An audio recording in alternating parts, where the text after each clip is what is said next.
welcome to my channel. So in this video we'll be learning about the basics of C programming language. We'll learn what is the program structure, we'll learn about variables, keywords, and how to give inputs, how the outputs work in the C language. So we'll go through all the basics in this video. So let us start. So first, what is this variables? Now basically it is the name of a memory location that stores some data. Now if you see over here, I have given something like int my num is equal to 5. So here this int, this is my data type. That means it shows which type of data is stored, that is being stored. Now here if I say my num here is known as the variable. That is the name of the memory location where this number 5 is stored. Okay, and this int represents that the data that I'm storing in that particular memory location, that is in my num, that data is the integer type data. So we have got some rules which we have to follow while we are mentioning the variables or these memory locations where we are going to store that particular data. So the first rule which says is that they are case sensitive. Okay, and case sensitive in the sense we have to start them with a small letter only. Like if I say my num, it will again give an error. So you need to start with a small letter m. So that is what they are case sensitive. Second thing is that the rule says is that the first character is an alphabet or an underscore. So here as you can see, I have given int my num is equal to 5.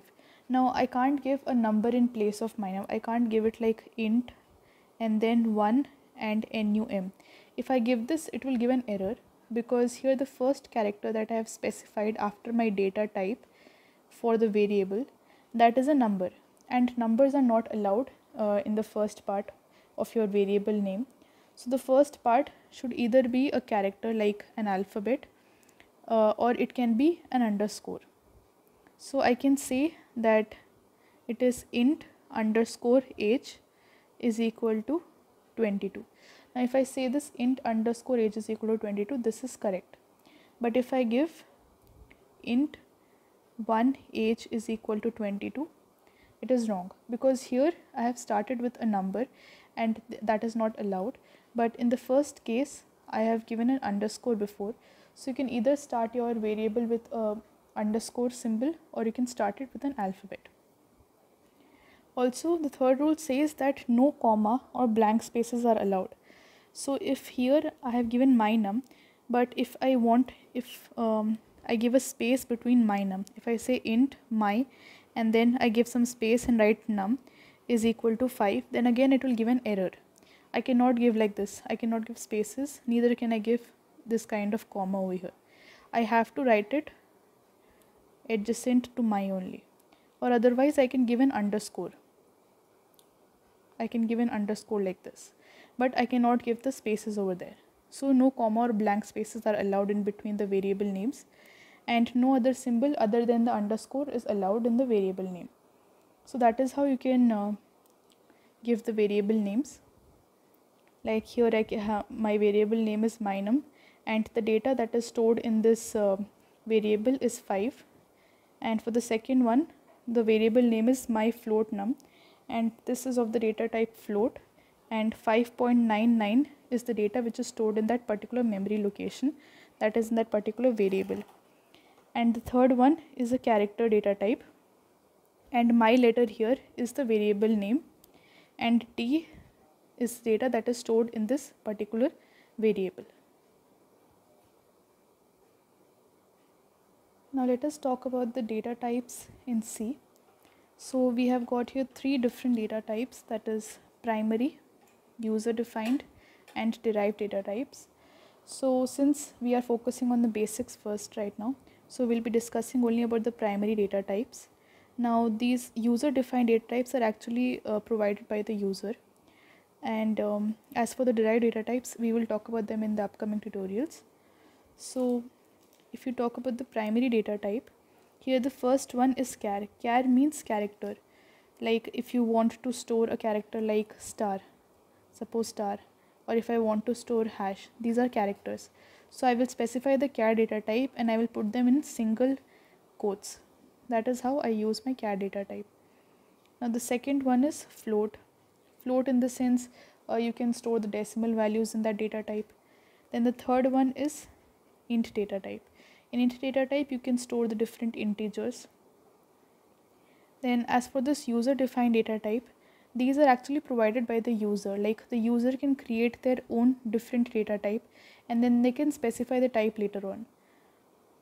So if I take an example over here, this is what my basic C programming looks like. And if you see here, we'll talk about the program structure later in the video. And here I have given int age. So age here is my variable name, as I have discussed before, and int is my data type, which means that the variable age has got data which is of integer data type. As you can see here, 22 is an integer data type. Now as for the second one, my variable is pi and my value in my variable pi is 3.14, the data, and the data type here is float. And for the third one, I have given the data type as character and my variable name is star, and the data which is stored is this one. So that is how I give my different data types. Now let us see what are constants. Now as the name suggests, these are values that don't change, that is, they are fixed values. Now we have got three different types of constants that we'll be talking about. The first one is the integer constant. So this integer constant, as the name suggests, it has integer values like 1, 2, 3, 0, -1, -2. So these are the integer constants, they contain these integer values. Now as for the real constants, now the real constants include the real values like 1.0, 2.0 or -2.4. So you can understand from this only that if 1.0 is given, then that means it belongs to the real constant, but if 1 is given, it belongs to the integer constant. And then if you see the third type of constant, it is the character constants. Now these basically have alphabets in it. These alphabets can be in the lower case or in the upper case, and not only alphabets, you can even have symbols. And when we are dealing with symbols or with these alphabets, we have to always include them in the single quotes. Like for example, I can say this is a character constant, or a capital A, that can be a character constant, or I can give a hash symbol or an asterisk symbol. So these are some of the examples of my character constants.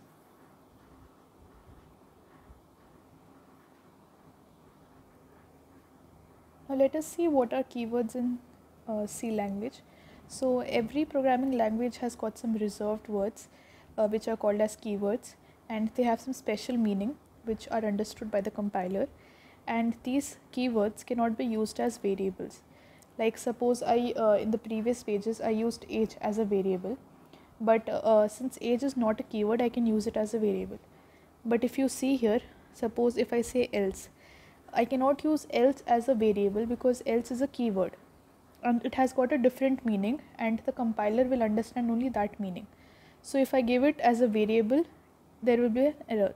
So these are the different keywords that are present in C language. In total we have got 32 keywords, and all these keywords have got a special meaning. They have got a different function that they have to perform, and they cannot be used as variables. Now let us see how the basic program structure is of our C language.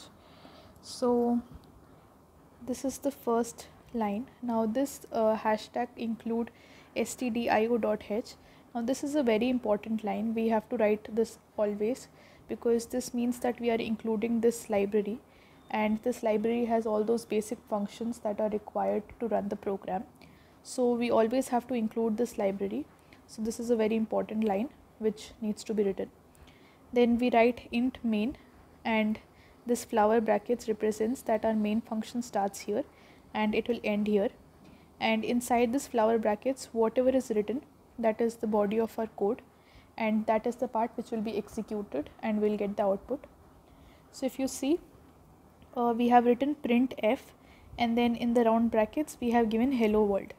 So printf is basically used whenever we want to get an output, whenever we want to print something, and we use printf. So in different languages we use different things. For example, if we are using Python, then in Python we write only print and then brackets hello world. But this is C programming, so we will write printf, and then in the brackets we write those quotes, and in that we are going to write hello world, and a semicolon is required. So after every line that you give, a semicolon is required. Then we come to the next line. After this line gets executed, our output will be hello world. So our hello world will be executed, and then when we come to the next line, we see this return 0. Now here this return 0 means that there are 0 errors in the code and that the code is successfully executed. And this is the flower bracket, which means that our main function ends over here. So this is our basic C code, and the output for this will be hello world, because that is what we have given in our printf function. Now here one more thing, this stdio.h, this is known as preprocessor directive.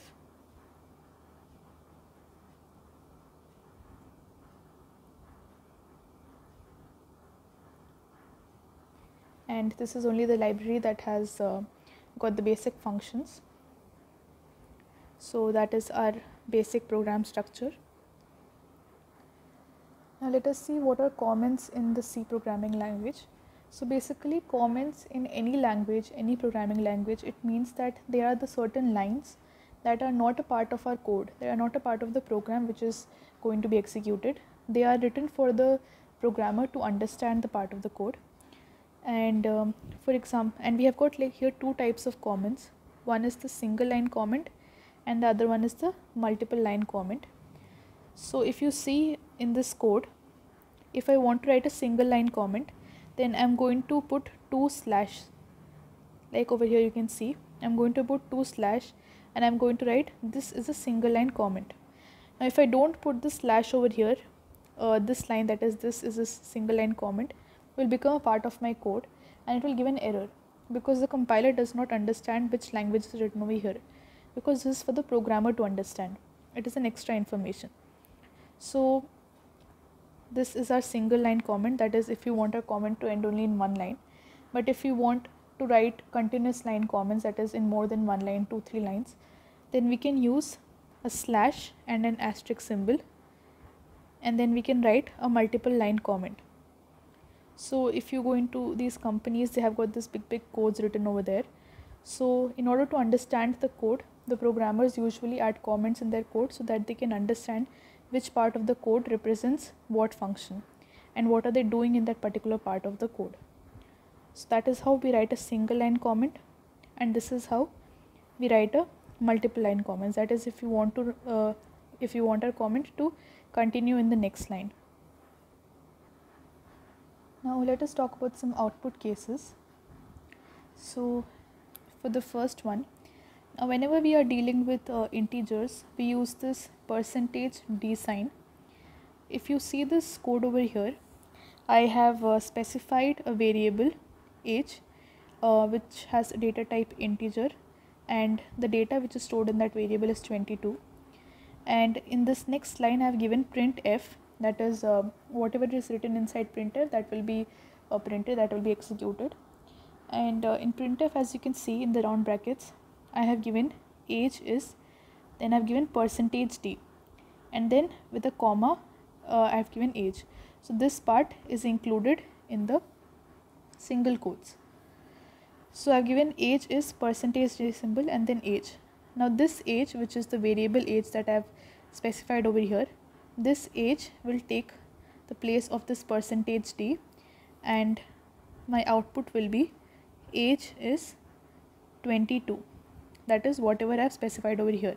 So this %d, as you can see here, this specifies that the age which I have stored, that is the data which is stored in this variable age, is of integer data type. And when I give a command like this, the variable age will take the place of this %d, that is my integer data type, and my final output will be age is 22. Similarly, if I am dealing with real numbers, for example, in this program I have specified a decimal value. So here this is not an integer, this is a decimal value. So I am going to take float data type. So I'll specify float, which is my data type, and pi is the name of my variable. So float pi is equal to 3.14. So 3.14 is the data which is stored in my pi variable. So this is what I have specified. Then in the printf function I have given pi is, now this part that is pi is, which is in the quotes, that will be printed as it is, and my output will be pi is. And then if you see, I have a %f symbol, which basically means that the data which I am dealing with is of float type or a real number type. And as you can see here, this pi is there. After a comma, I have put the variable pi. That means my variable pi will take the place of this %f and it will be printed. So my pi variable had the value 3.14. So this pi variable will take the place of this %f and my output will be pi is 3.14. So that is when I deal with real numbers. And then when I'm talking about characters in the sense when I'm using like an alphabet, suppose A or capital A, or if I say a hash symbol, these are all characters. So when I'm dealing with characters, what I give is, I've specified the character data type over here in my code, and then I've given a variable name hashtag, and then I've specified the character over here. I've given the character, and then I've given the printf statement, and here we have given hash is %c. So I'm going to use %c whenever I'm dealing with characters, and then I've given my variable name. So my variable name which I've given, this will take the place of this hash %c, and I will get my output, and my output will be hash is, and then whatever I've stored in this variable hashtag, that will be printed. So in hashtag I had stored this hashtag symbol, so hash is this. This is what my output will be. So these are some of the output cases. Now we have seen how the output works. Now let us see how to take input in our program. So for output we used to write printf, but for input we are going to write scanf. So if you see, if you look at the program over here, I have first specified a variable name age, and which is of the data type int. So I have given a variable age and it has got data type int, but I have not specified a value in it. I have not entered any value, but already there is a age named location, memory location, that is created, but it is empty because it does not have any value in it. And now I'm going to put some value. I'm going to take some value with the scanf function. So first I'll write printf and then I'll write enter age. So this will be printed as it is, that enter age part will be printed, whatever is written inside this double quotes, that will be printed as it is. And then comes our scanf function. So this scanf function means that we are going to take the input from the user. So when we write scanf, and then I'm writing %d. Now this %d over here is known as a format specifier. It basically means that whatever the value that we are going to input, that we are going to take in, that is of integer data type. If I write %f, we can understand that it will be of float data type. Or if I write %c, we can understand that whatever the value we are going to input, that is of a character data type. So here, since we have %d, which means the value which is going to input, that value is of integer data type. So after specifying %d, I have given comma and then ampersand symbol or your and symbol, and then I have given age. So age is the name of the memory location where I want to store that particular input. So whatever the input I am going to take from the scanf function, that will be of integer data type, and that will be stored at this location age, memory location age. So that is what this line means. And then I am going to write the printf function, and in this printf function, like how we did for the previous examples, I'll write age is and then %d symbol and my age. So age is the variable name And now in the previous step I had already taken a value for age, and that age value will be printed over here. So my final answer will be, that is my final output will be age is, and whatever the input was which was taken in the scanf part, that will be printed over here. So when I run this program, the first thing that I get is enter age. The first thing that will be printed is enter age. Now here this part would be printed first. The first thing that is going to be printed is enter age, since this was the first printf function that we had provided. So when I print this enter age, I'm supposed to give a value in it. Now suppose I give a value, say 36. Over here I've given 36 value. Now after giving 36 value, I'll press enter. Now since I've inputted the 36 value over here, as you can see in the next one, that is the scanf function, I've given 36 value. That means my input was 36, which is of integer data type, and that 36 is going to be stored in this location age. So now my age variable is having a value that is 36. Okay, now this age memory location, that is age variable, is having a value 36. Now if I go to the next line, which will be executed, will be this line, and in this printf function it is written that age is %d, and then again this age part will be printed in place of this %d. So now I know that my age variable has this value 36 because I've taken that input. So my next line that is going to be printed is age is 36. So that is how this program works. Now before we move on to some practice questions, we need to understand what compilation means. So whatever the computer programs that we have written before right now, those computer programs, they are written in the C language. So when you write them in the C language, they will be converted into the machine code, which is understandable by the machine. So whatever I'm writing in the C language, I will save it as a file in the form of a file, and the name of the file, suppose if I'm writing a code to print hello world and I want to save that file, so I'll write the name of the file as hello world, and then after that I write .c. Now this .c here means that it is an extension, and it basically means that whatever the code I've written, it is in the C programming language. Suppose if I've written a code in the Python language, I'll write hello world .py. So for Python language, my extension will be .py. If I'm writing it in Java, I'll write .java. If I'm writing it in Java, then I'm going to write .java. That will be my extension. But since here we are talking about C language, we will write the file name. Anything can be the file name, whatever you feel like. And then after that, we have to give a small extension which is .c. So like that, you're going to save your C code in the form of a file, and then that C code, after saving, you can press the run button. So the C code gets executed. So the compiler basically understands your code, and then it compiles it and it executes it. Now if you have Windows, then the file that will be executed will be in the form a.exe, but if you're using Mac, then it will be of the form a.out.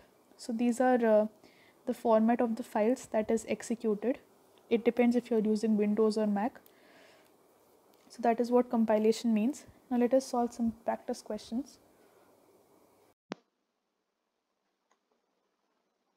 Now let us try to write some basic codes. So this is my basic code for hello world. Now if I run this, this is what is my output.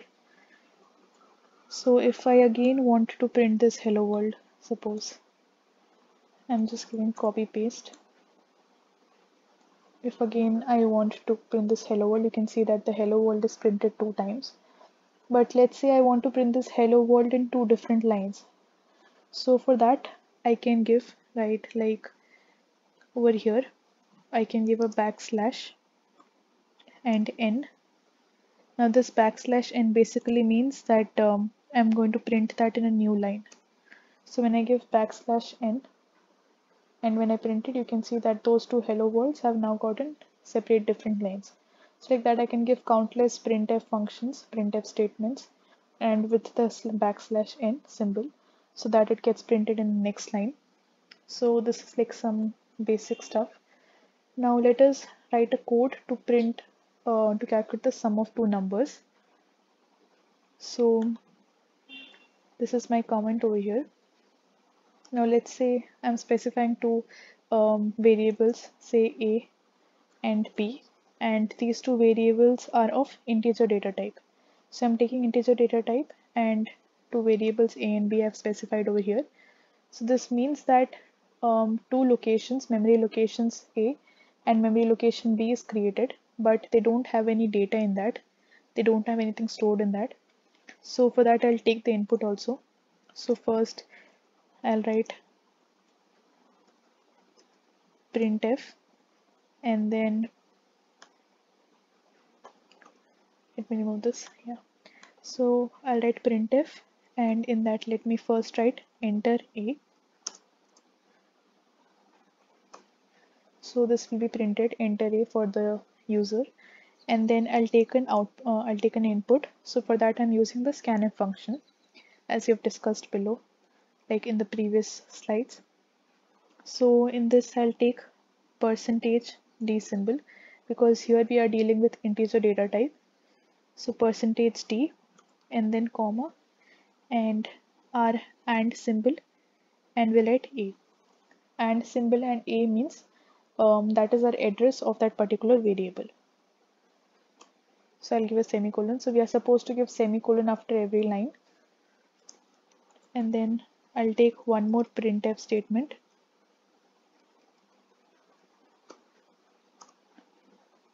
And let me take it in a different line. And in this one, I'll write enter b, then again a semicolon. And this time I'm going to input the value for the variable b. So again I'll write the quotes, and then I'll write percentage d, because we are taking the integer data type, then comma, my ampersand symbol, and b, because that particular input will be stored in that variable b, and then a semicolon. Now I'm going to say int sum is equal to a plus b.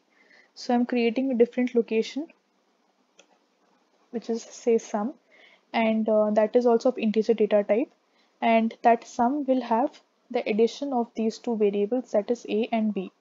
So different location sum is created, which is having the addition, that is the sum of these two variables a and b. And then I'm going to give another printf statement, and I'll write sum is, and then let me write colon, or if we don't want also we cannot give, and I'll write percentage d, sum is percentage d, and then comma sum. So this basically means that sum is, and then this colon will be printed, and in place of this percentage d, my sum variable, that was this will take place over here, and whatever the sum is, that will be printed. And then in the last we have return 0. So when I run this, it is first asking me for an input for a. So for a, I'll say, let's say I'll putting 6. Then it's asking the value for b. So for b, I am putting the value 7. So it has done the sum of these two a and b, and it has given me the output as 13. So that is my program.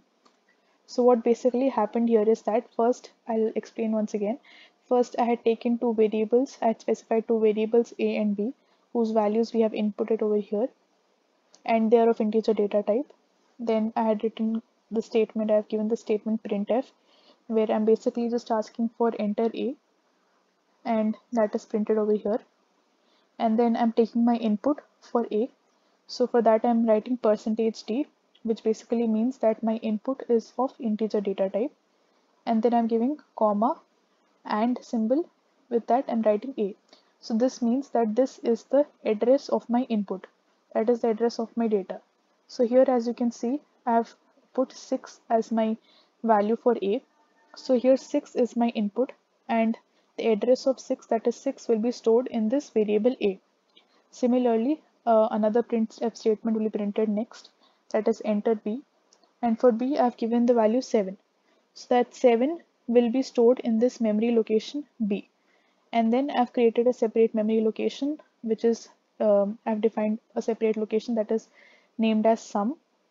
That is again a variable name, but this variable is having the sum of variable A and variable B. So it has got the sum of A and B.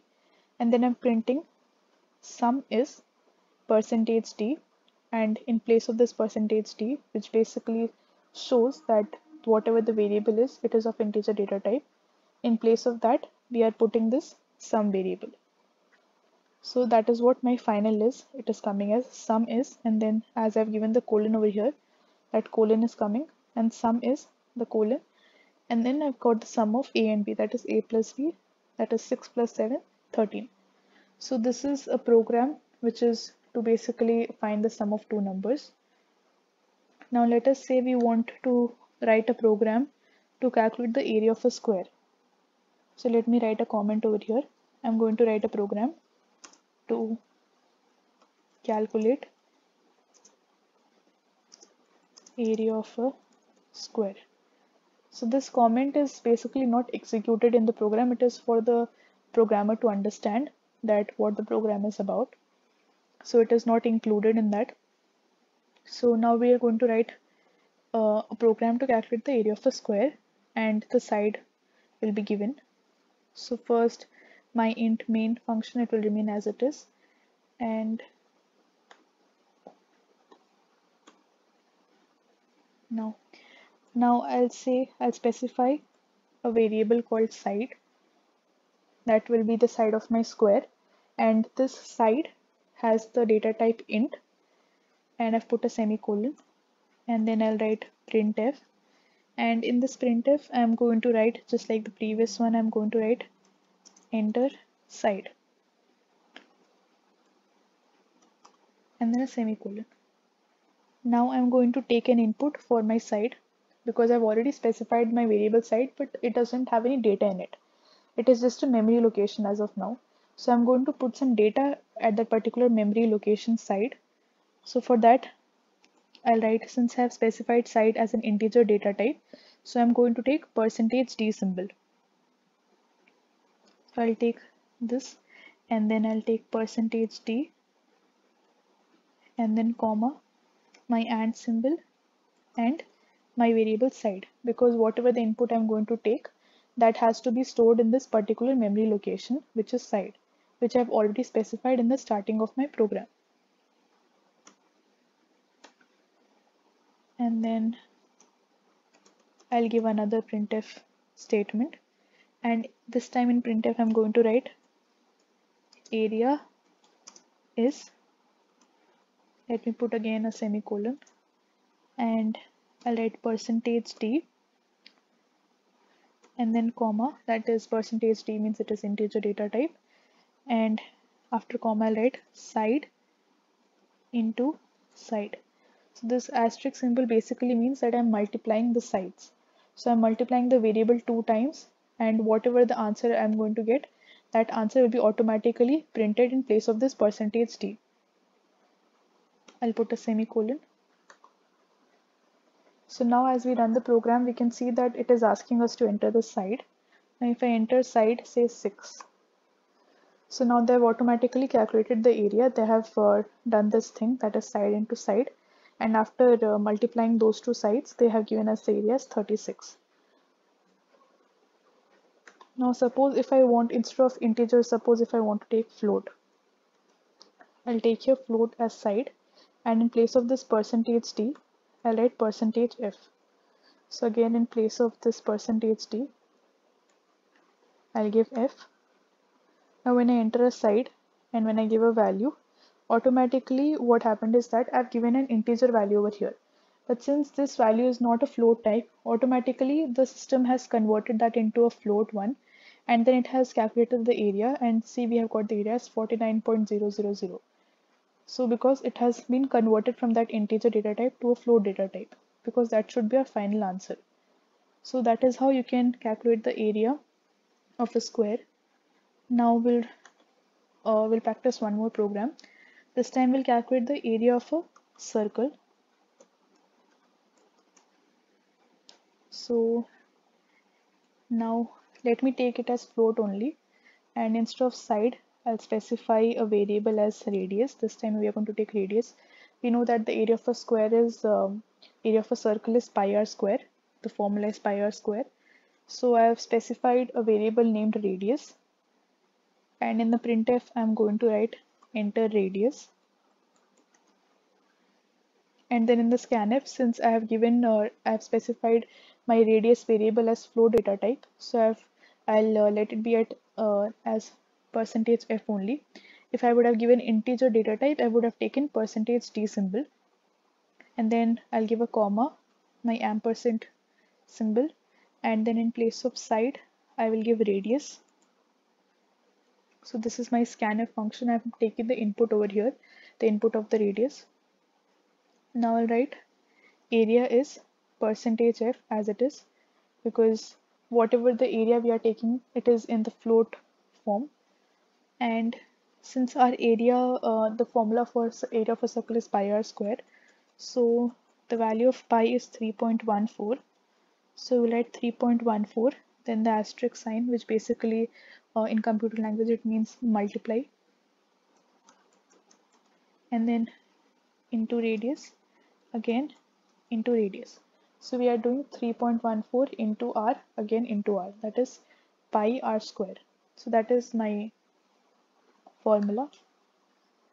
So now as you can see, it is asking us for the radius.